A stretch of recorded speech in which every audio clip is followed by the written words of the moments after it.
Remember, so sit I'm just wherever you want. How big of a Thanksgiving are you doing this year?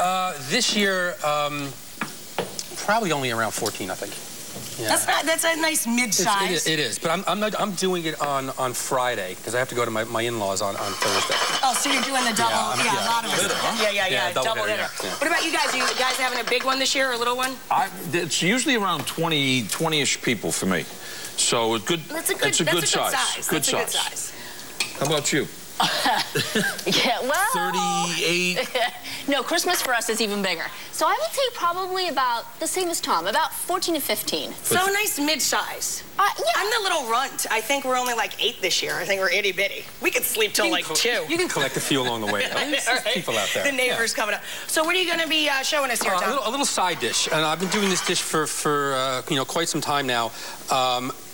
Brussels sprouts, bacon, onion. Real simple. I love combo. Brussels sprouts. I do too. And with bacon. With bacon. Come on. Yeah, but I mean, look at the bacon we're using. We start with Is your set slab. wide enough to see? We like to start with We like to start with slab bacon. If you can't get slab, use the regular packaged bacon. It's fine. Just cut it into sort of cubes. Big, yummy cubes of salt and fat in one plate. Yeah, chunks like that. Really? Nice, kind of chunks like that. They go in the pan. You start rendering it out. Onions in.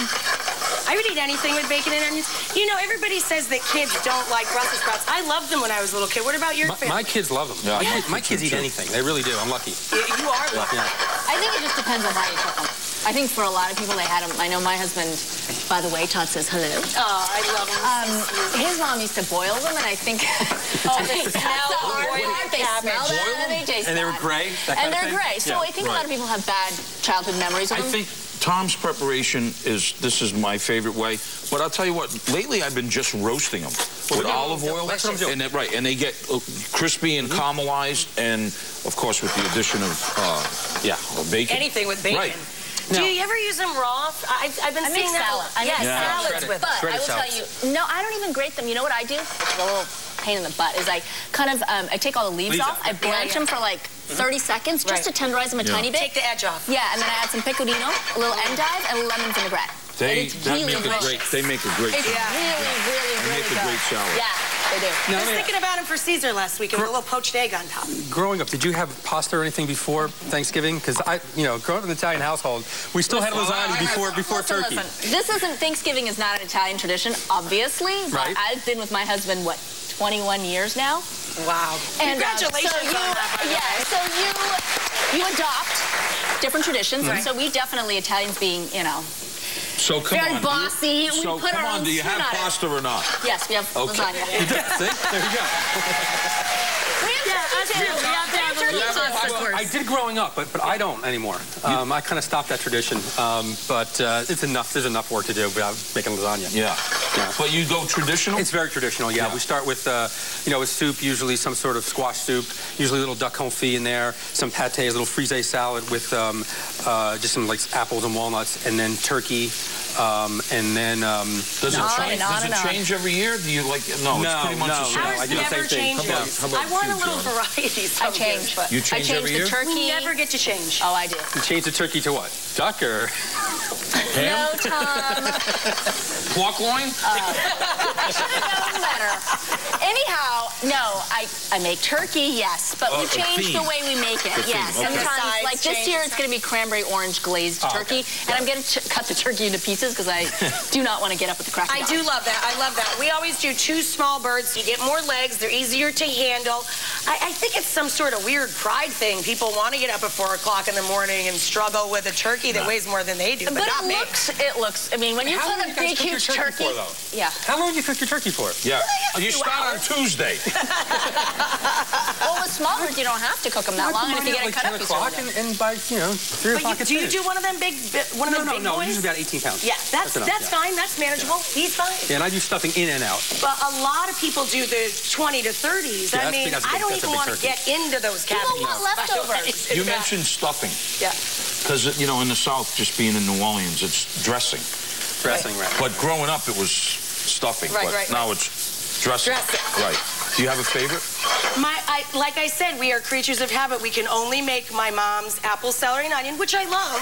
But some years a girl might want a little sausage in there or something. But no, it's apple, celery, and onion, which is delicious. And we're stuffing out people because everybody fights over the crunchy.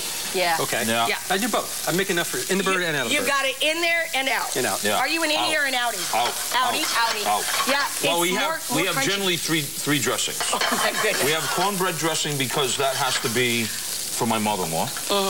Then we have my mom's dressing, which I'm going to share with you in a little while, which is a Portuguese dressing. And then, being in New Orleans, it's great oyster season, so you got to have oyster dressing. Oyster dressing. I love oyster. How about you? Same? Ciabatta? Or do you change that too? You know, I'm full of mystery there. How are the I hate to tell you. They're fine. We're just cooking around. They're just cooking around. It's ciabatta, pancetta, and chestnuts. And there's sausages. And chestnuts. Yeah, very Italian. I have sausage stuffing envy. But maybe this is the way I can get around it. I'll make more than one this year. We'll make apple, celery, and onion. There you go. And we'll rip. You're moonlighting on this guy's 9th season, right? You joined Top Chef? Yeah, he did. You know, Top Chef in Texas, where the food is big. I had so much fun doing Top Chef with Tom and Padma. It's really an awesome show. And this is going to be an incredible season. And in Texas, right? In Texas. Wow. In Texas. And I'll tell you what, a lot of talent. A lot of talent. It's amazing to see the talent of what's going on right now in America. No. Actually, you got some in the oven? There's some in the oven, yeah. I was promised a sprout, is all I'm saying. We were promised sprouts. There we go. Yay!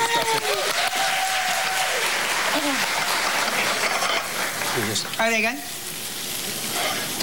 A little more salt. You need to cook more, Bob. I love Tom and Rachel spitting. My favorite. That's fun. And they're hot. And they're real hot. And they're so hot I can't talk. They just need to be cooked a little more.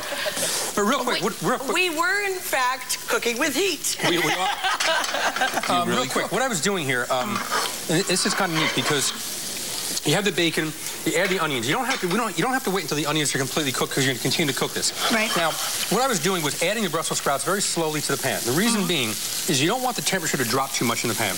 Gotcha. Okay? Because then it'll just turn to mush and start to steam. So we add a little at a time. I'm actually listening as I go. I'm listening to the sizzle. As long as it stays at a certain sort of level, I know it's fine. These are really dense. And so if we cook these fast, the outside's going to get cooked and caramelized, the inside's raw. Hot. So just take your time with it. And then once, you can continue to cook this on the stove the whole way through. But if you want, especially Thanksgiving, you have a stove space that's at a premium. You want to just take it and then put it in the oven. Throw it in the oven. And let it go in the oven. And then it's fine. Like at 300? About 350, yeah. Yeah, okay. 325 to 350. And then just let it cook until the Brussels sprouts are cooked through. They get nice and caramelized and really delicious. Finish with some fresh thyme, a little more salt and pepper on the way out. It's all good. It's all good. Ready? You can catch both Tom and Emerald on the new season of Top Chef Wednesdays. Everybody knows this. Wednesdays, 10 p.m. It is must-see TV for Bravo. Jada's on deck. She's going to be in the kitchen next. But first, Tom's going to share with us some of his Thanksgiving memories. Check him out. Oh, God, best memory. Coming into the city the night before to watch all the floats getting blown up was just one of those things that was just so cool.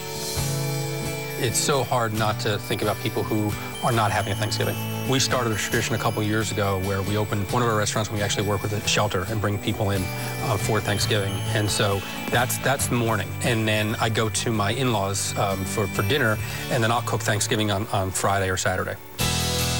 Leftovers. My favorite is hot turkey sandwich where it's stuffing, cranberry sauce, turkey, gravy on bread. I mean, that's it. But, I'll sit there at midnight, with the stuffing, eating it right out of the refrigerator. It's like cold Chinese food.